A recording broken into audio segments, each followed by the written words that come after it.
1000 கோடிக்கு மேல் சொத்து மதிப்பு உயர்ந்துவிட்ட தொழிலதிபர் சுந்தரம் தனது கார் ஓட்டுநர் பரமன் காலையில் வராமல் போனதால் மிகுந்த மன உளைச்சலுக்கு ஆளானார். 10க்கு மேற்பட்ட கார்கள் இருக்கின்றன. பல ஓட்டுநர்கள் கார் ஓட்ட காத்திருக்கின்றனர். ஆனால் சுந்தரத்தின் மனம் பரமன் தான் ஓட்ட வேண்டும், பரமனோடு சென்றால்தான் போகும் காரியம் வெற்றியாகும் என்று அவரை தொந்தரவு செய்தது.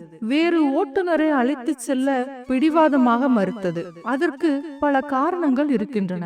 நம்பிக்கைக்குரியவர், நல்லவர், கைராசிக்காரர், யாரை பார்த்தால் காரை நிறுத்த வேண்டும், யாரை பார்த்தால் நிறுத்தக்கூடாது என்பதை 100% அறிந்தவர். 30 வருடங்களுக்கு மேலாக முதலாளி சாதாரண நிலையில் இருந்த போதிலிருந்தே கூடவே இருப்பவர். சம்பளம் உயர்த்தி கேட்காதவர், மாத சம்பளத்தை வருடமே ஆனாலும் கொடுக்கும் வரை கேட்காதவர், பல இடங்களை அத்துப்படி தெரிந்து வைத்திருப்பவர், கை சுத்தமானவர் என உயர்ந்த குணங்களுக்கு சொந்தக்காரராக உள்ளவரை நிறுவனத்தில் மட்டுமல்லாமல் முதலாளியின் வீட்டிலும் பிடிக்காதவர் யாரும் இல்லை.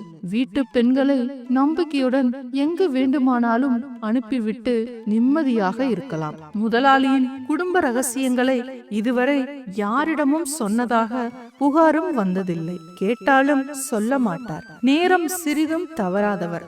வாரத்தில் 7 நாட்களும் வேலைக்கு வருபவர். பரமனின் அலைபேசி அணைத்து வைக்கப்பட்டதாக தனது அலைபேசி தகவல் சொன்னதும் மனம் படபடக்க இன்றைய பணிகளை ஒத்தி போட சொல்லிவிட்டு வேறு ஓட்டுநரை அழைத்து கொண்டு நேராக பரமன் வீட்டிற்கு போக சொன்னார். 30 வருடங்களுக்கு முன் தான் பைக்கில் வந்து முதலாக வேலைக்கு பரமனை அழைத்து சென்ற போது இருந்த அதே ஓட்டு வீடு. வீடு பூட்டி இருந்தது. கார் சத்தம் கேட்டதும் அந்த பகுதியில் ஒரு வீட்டிலிருந்து வெளியில் வந்த வயதான பெண் காருக்கருகில் வந்து காத்தாலிருந்து காய்ச்சல்னு கவர்மெண்ட் ஆஸ்பத்திரிக்கு போயிருக்காரு என சொன்ன பெண்ணின் கையில் 500 ரூபாய் நோட்டை திணித்து விட்டு அரசு மருத்துவமனைக்கு சென்றார்.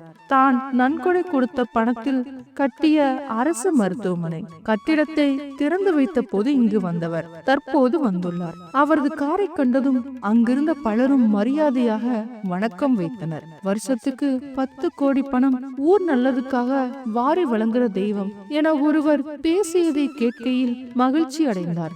இதுவரை ஒரு நாள் கூட விடுமுறை எடுக்காமல் ஊசி மருந்து மாத்திரை பார்க்காமல் தனக்கு ஏதாவது உடல்நிலை சரியில்லை என்று சொன்னாலும் கசாயம் வச்சு குடிச்சா காய்ச்சல் சரியா போகும், ஆஸ்பத்திரி போக வேண்டாம் என சொன்ன பரமன் தனக்கு இருதய அறுவை சிகிச்சை நடக்க போவதை சொன்ன போது கதறி அழுததோடு என்ற உசுர வேணும்னாலும் கொடுப்பேன், பயப்படாதீங்க என சொன்ன பரமன் இன்று எழுந்து பேச முடியாத மயக்க நிலையில் ICU வார்டில் இருந்தது சுந்தருக்கு கவலை அளித்தது. வார்டில் பரமனுக்கு துணையாக அவரது மனைவி கிழிந்த சேலையுடன் பஞ்சையாக கண்ணீர் மல்க சுந்தரை பார்த்து முதலாளி என கூறி கையெடுத்து வணங்கினாள். ஐயா, உங்களை கடவுளா நினைச்சு கும்பிடுறேனுங்க. நான் உங்களை வந்து பாக்குறேன்னு சொன்னா இந்த மனுஷன் விடலைங்க. பொண்ணுக்கு கண்ணால ஏற்பாடு பண்ணினாருங்க. கண்ணால செலவுக்கு காசு இல்லாம கந்து வட்டிக்கு மீட்டர் வட்டிக்குன்னு கடனை வாங்கினாருங்க. நீங்களும் தான் கோயில் நடந்த கல்யாணத்துக்கு வந்து பூ போட்டு வாழ்த்திட்டு போனீங்க. அதுக்கப்புறம் வாங்கின கடனை கட்ட முடியலைங்க. கடனை கட்ட நம்பி இருந்தனா மேய்ச்ச ஆடு மாடுக நோயில செத்து போச்சுங்க. இன்னைக்கு காத்தால வந்த வட்டிக்கு பணம் கொடுத்தவங்க கடன் கொடுத்த பணத்துக்கு அடமானம் கொடுத்த உன்ற வீட்டை வித்துட்டோம், ஒரு வாரத்துல வீட்டை காலி பண்ணணும்னு சொல்லிட்டு போனதுக்கு அப்புறம் இந்த மனுஷன் பாயில போய் குப்புறப்படுத்து சித்த அழுது போட்டு எனக்கு தெரியாம எழுத்து வச்சிருந்த மருந்தை எடுத்து தண்ணீர்ல கலந்து குடிச்சு போட்டாருங்க சொல்லி பரமனின் மனைவி கண்ணீர் விட்டு கதறி அழுதாள். பரமனின் மனைவி அழுததை பார்த்த போதுதான் பல கோடிகளை சம்பாதித்தும் பல கோடிகளை தானமாக கொடுத்தும் தன்னுடனேயே தன் வாழ்நாளை கழித்த பரமன் விஷயத்தில் அவனது நிலையை கேட்டறிந்து அவசிய தேவைக்கு உதவாமல் தான் கடமை தவறிய பெரும் பாவியாகி விட்டதை நினைத்து வேதனை கொண்டார். அவரது மனசாட்சி அவரை உடும்பை போல் வேதனையை அதிகரிக்கும் பொருட்டு இறுக்கி பிடித்துக் கொண்டது. உடனே தனியார் மருத்துவமனைக்கு மேல் சிகிச்சைக்காக பரமனை அனுப்பி வைத்ததோடு பரமனது பெயரில் புதிதாக ஒரு வீடு வாங்கும்படி உடனிருந்த உடனிருந்த தனது மேலாளரிடம் கூறிய பின் மனசாட்சியின் வேதனை தந்த பிடியிலிருந்து விடுபட்டு சாந்தமானார் தொழிலதிபர் சுந்தரம். ஃப்ரெண்ட்ஸ், இந்த வீடியோக்கு நீங்களும் லைக் பண்ணலனா மறக்காம லைக் பண்ணிடுங்க. சென்னை நகரின் புறநகர் பகுதியான வண்டலூரில் பேருந்தில் இருந்து இறங்கி குழந்தையை தூக்கி கொண்டு வேகமாக நடக்க தொடங்கினாள் பிரேமா. சிஸ்டர், ஆட்டோ வேணுமா என்று கேட்டவாறே அவளுக்கு அருகில் வந்தார் ஒரு கட்டம் போட்ட சட்டைக்காரர். அவர் அருகில் எந்த ஆட்டோவையும் காணோம். மேலும் அவர் மீது மது வாடை வரவே, வேணாங்க, இங்க பக்கத்துலதான் வீடு என்று சொல்லிவிட்டு நடையை இன்னும் துரிதப்படுத்தினாள். அப்பவே அப்பா சொன்னார், நாளைக்கு காலையில கிளம்பலாம், 11 மாச கை குழந்தைய தூக்கிட்டு தனியா போகாத என்றார். கேட்டேனா நான், புருஷன் திட்டுறாருன்னு சொல்லிட்டு 8 மணிக்கு திண்டிவனத்துல பஸ் ஏறினேன். பஸ் பிரேக் டவுன் ஆகி வீக்கெண்ட் டிராபிக் வேறு சேர்ந்து கொள்ள இப்ப மணி ராத்திரி 1:30 ஆயிடுச்சு. அவர் போன் வேற சுவிட்ச் ஆஃப்ல இருக்கு.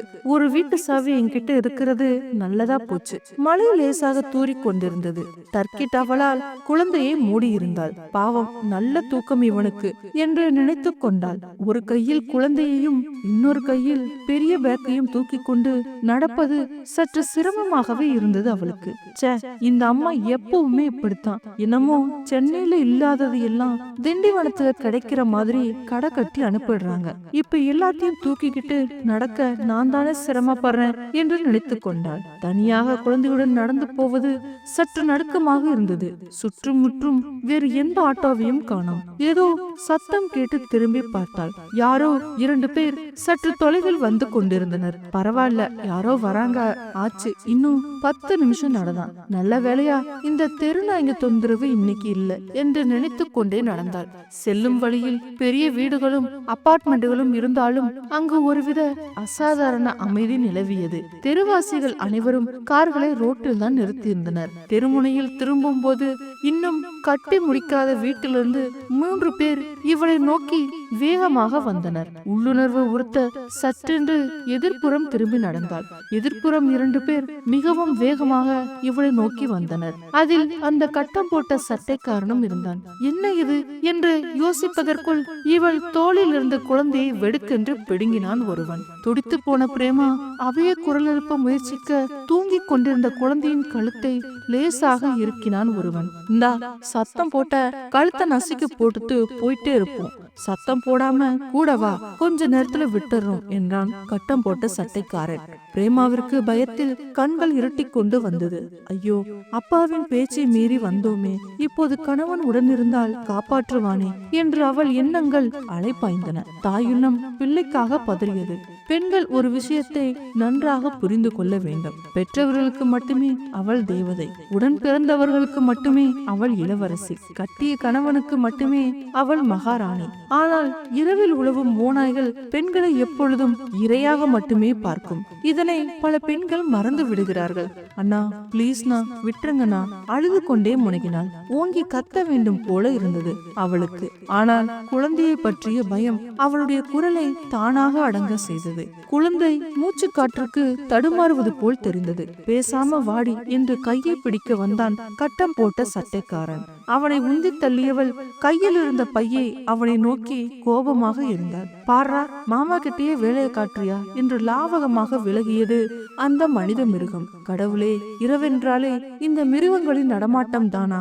இவர்களின் இச்சைக்கு இணங்கினால் விட்டு விடுவார்களா? அவளின் தாயுள்ளம் பதறியது, நிலை தடுமாறியது. டேய், அவ வாய குத்தி இழுத்துவிட்டு வாடா என்றது வீரியத்தை விட காரியம் பெரிதென்று நினைத்த ஒரு மிருகம். இருடா, பொட்டச்சி என்ன பண்ண போறா, குழந்தை நம்ம கையில தானே இருக்கு என்று சிரித்தது மற்றொரு மிருகம். கையில் இருந்த பீடிங் பாட்டிலை கோபமாக அவனை நோக்கி எறிவதற்கு கையை ஓங்கினாள் பிரேமா. வாம்மா வா, ட்ரை பண்ணு என்று 2 கைகளால் அரைப்பது போன்று ஆட்டம் காட்டியது அந்த மிருகம். செய்வதறியாது தவித்து நின்றவளை பார்த்து குரூரமாக சிரித்து கொண்டே பொட்டச்சி என்றது இன்னொரு மிருகம். இயலாமையும் கோபமும் தலைக்கேற சற்றென்று பீடிங் பாட்டிலை பழம் கொண்ட மட்டும் வேகமாக இருந்தாள். ஆனால் அந்த மிருகத்தின் மேல் எரியவில்லை. வேறு திசையில் இருந்தாள். அவள் யூகித்ததைப் போலவே வரிசையாக நின்று கொண்டிருந்த கார்களில் ஒன்றின் மேல் விழுந்தது அந்த பாட்டில். அடிவயிற்றில் அடிபட்ட யானையைப் போல அலறத் தொடங்கியது அந்த கார். அந்த சப்தத்தின் அதிர்வலையால் வரிசையாக நின்றிருந்த மற்ற வாகனங்களும் அலறத் தொடங்கின. ஒரு சில நொடிகளில் இவர்களை சுற்றி இருந்த பல வீடுகளில் விளக்குகள் ஒளிர்ந்தன. தூக்கம் கலைந்து வெளியே வந்த சிலர் பிரேமாவிற்கு நன்கு தெரிந்தவர்கள். ஒரு சிலர் அந்த மிருகங்களை அறிந்திருந்தனர். அரை தூக்கத்தில் வந்த சிலர் அனிச்சை செயலாக அவர்களது செல்போனில் இந்த நிகழ்வை வீடியோ எடுக்க ஆரம்பித்தார்கள். குழந்தையின் கழுத்தை பிடித்திருந்தவனின் கைகள் தளர்ந்தன. குழந்தையை பிடித்திருந்தவன் நடுக்கத்துடன் குழந்தையை பிரேமாவிடம் நீட்டினான். தூக்கத்திலிருந்து விழித்துக் கொண்ட குழந்தை பிரேமாவை பார்த்து புன்சிரிப்புடன் தன் 2 கைகளையும் நீட்டியது. ஃப்ரெண்ட்ஸ், இந்த வீடியோ முடிவுல வலது ஓரத்துல வர கட்டத்துல இன்னும் சூப்பரான கதை இருக்கு. அதையும் பாருங்க, நல்லா இருக்கும். ஃப்ரெண்ட்ஸ், இந்த வீடியோ உங்களுக்கு பிடிச்சிருந்ததுன்னா மறக்காம லைக் பண்ணுங்க, கமெண்ட் பண்ணுங்க, ஷேர் பண்ணுங்க. மறக்காம சேனலை சப்ஸ்கிரைப் பண்ணிக்கோங்க. நன்றி.